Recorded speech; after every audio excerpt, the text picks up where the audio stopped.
Okay, now we are going to get into the new release that's coming out September 23rd, Lore of the Frickin' Wicked Wood.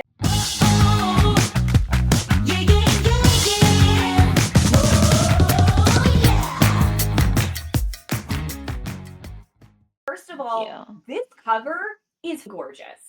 I love it. I love the colors.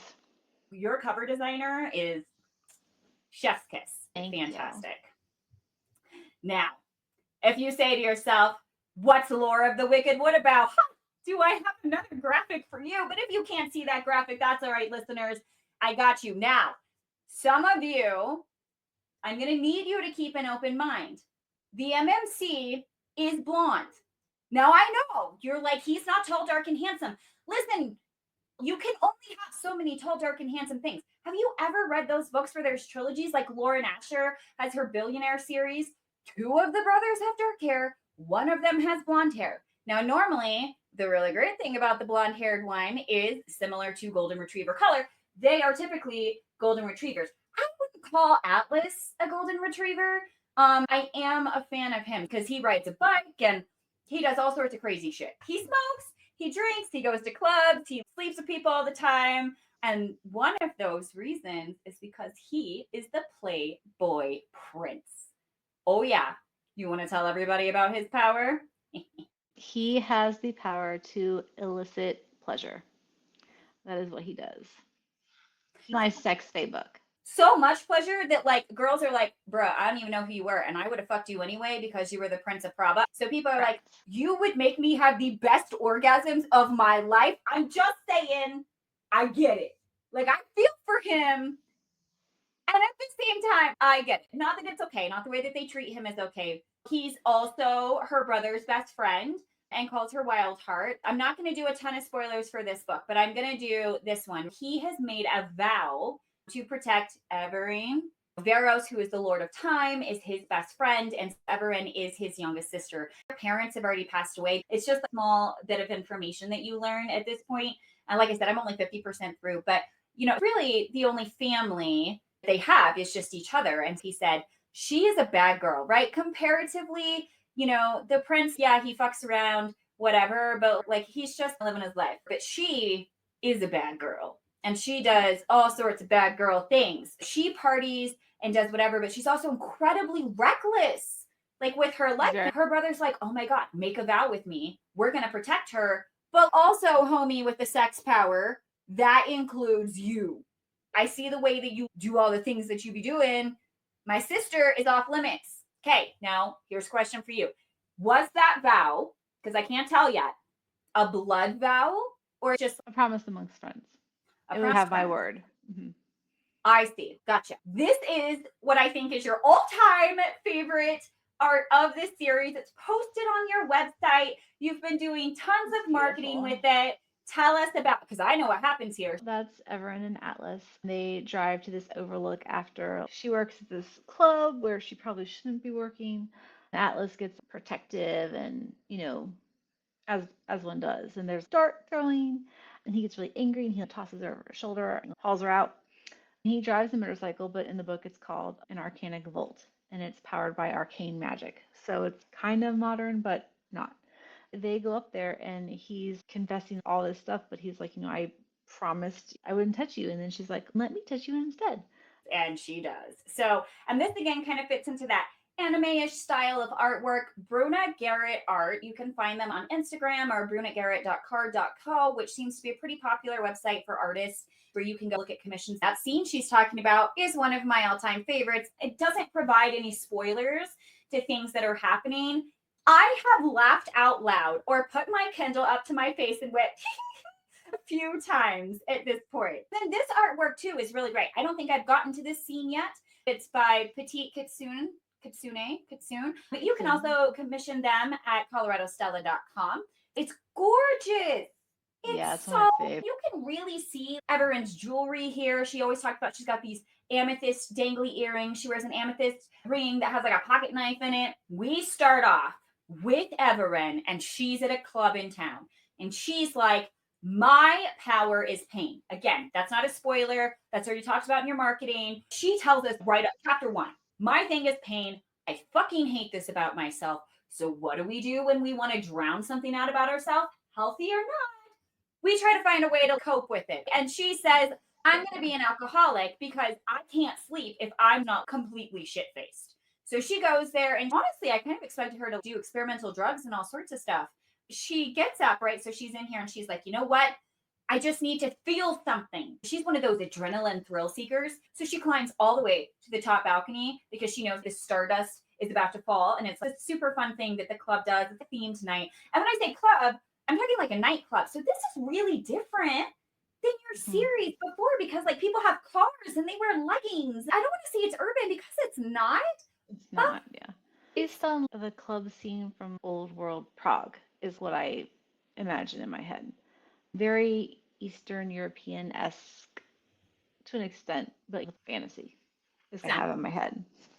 And with the name being Prava, I think that's going to be real easy for readers to put together. So here she is, and she's like, I need to feel something. She climbs up to the tallest balcony that she can, and her bestie is like, girl, no, don't do it. That TikTok sign. I'm not going to do it. I was just thinking about it.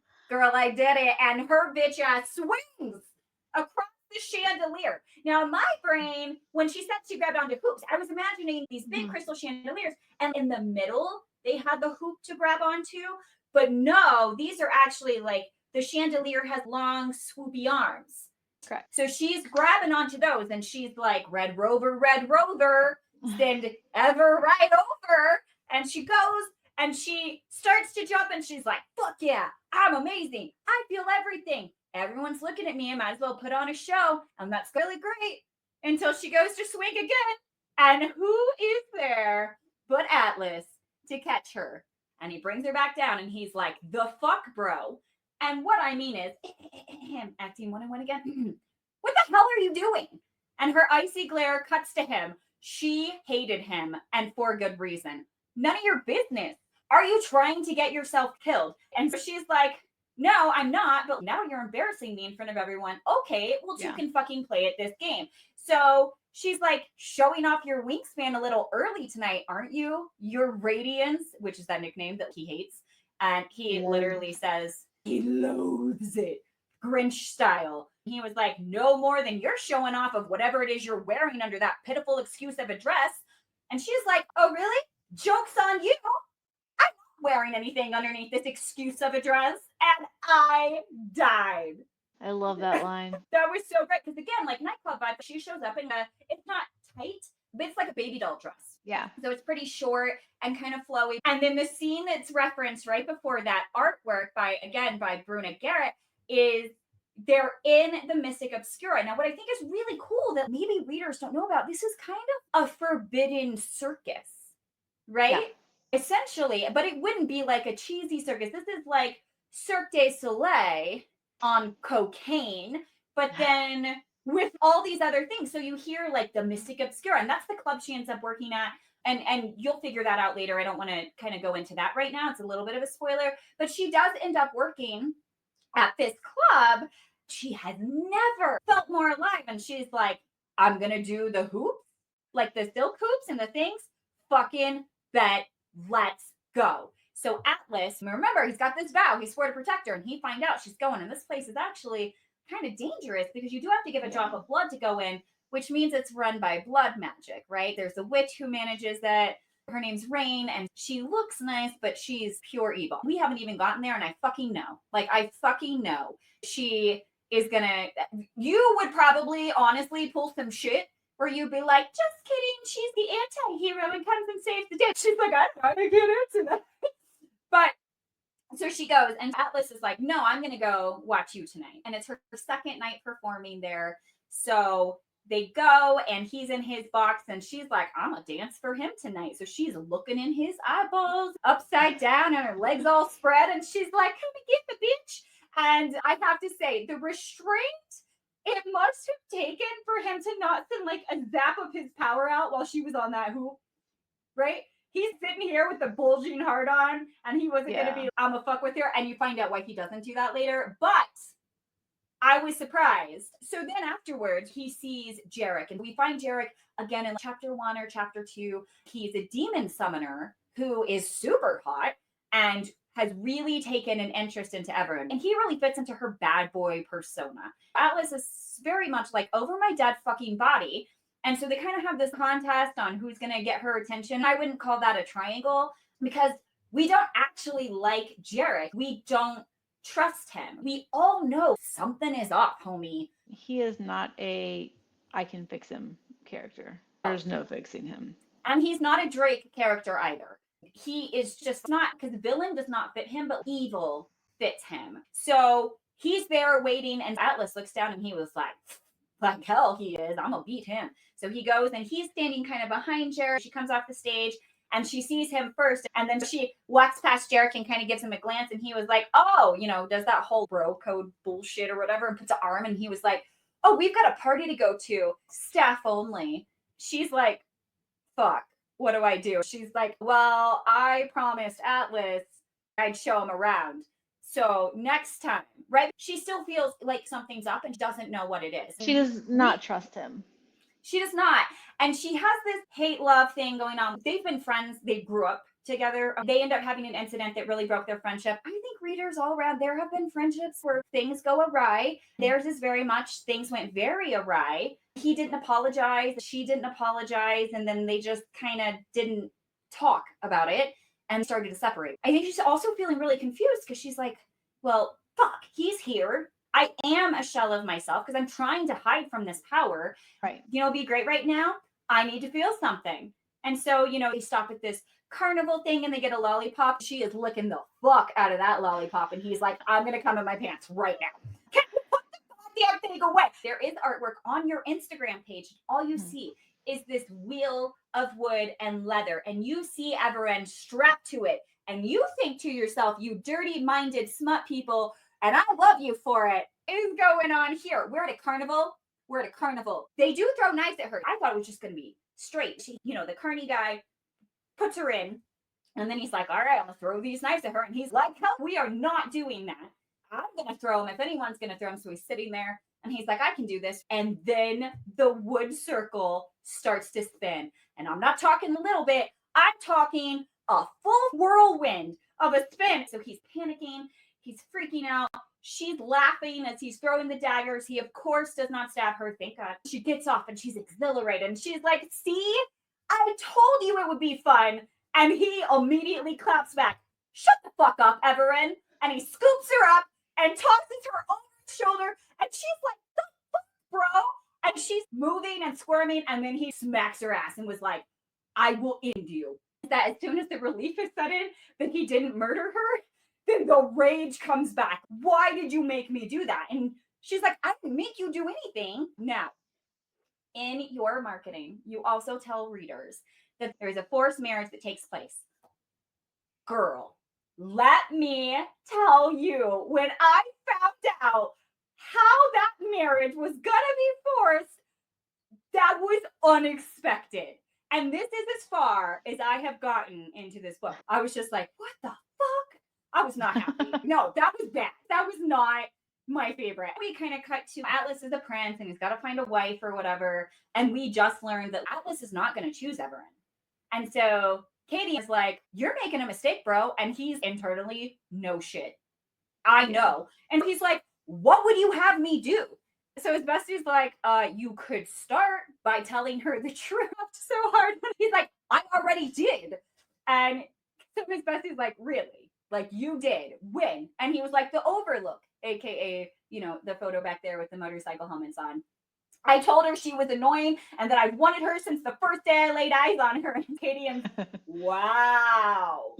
That's quite the profession of love, asshole. In this series, vampires and witches and fae and God and everybody. So what made you go that direction instead of just keeping the fae like you previously had done?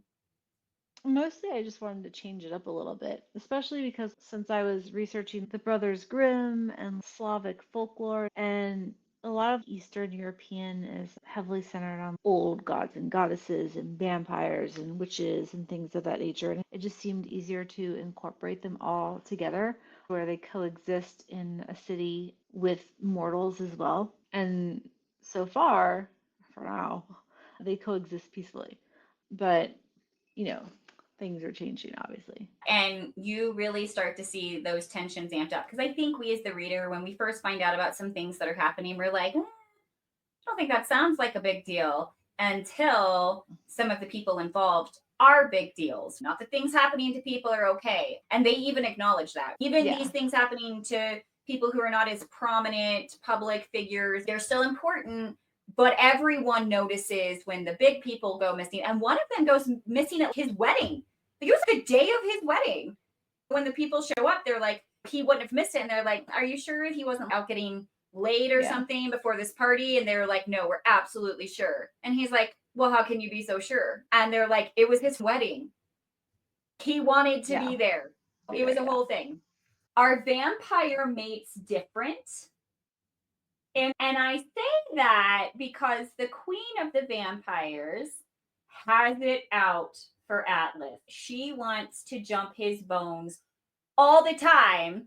And he almost does, not realizing she has a mate. So her mate's like, the fuck, bro? She's like, I like penises. It's fine. They had a past fling, but they're not together anymore. I haven't really fleshed out too much of the vampire mates because they're more like side characters.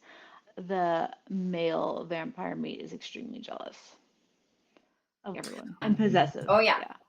We've got some of your older books that you have been working on. You want to talk about that so we can have everyone be super excited? Sure. Yeah, I have some contemporary romances that I published. They were the first books I published. They're a small, eventually going to be a 5-book series based around 5 sisters. It takes place in a fictional beachy small town in Virginia, near Virginia Beach. It's called Mystic Cove. Each book, well, the first two at least, are getting a heavy edit and new covers, which will be updated soon, and they will be put in KU. There's flower shops and weddings and broody veterans and all kinds of stuff. So would you say that's summertime then, if it's weddings? Are we talking prime wedding season? No, not necessarily. So Until Forever actually starts on New Year's Eve. It's by the beach, but also in winter. So it's actually going to release or re-release on December 30th. So that is something that people get to look forward to. If you want to hear more content like this, please like, follow, subscribe, and share. We're available on YouTube, or you can visit our website, moodlitlounge.com.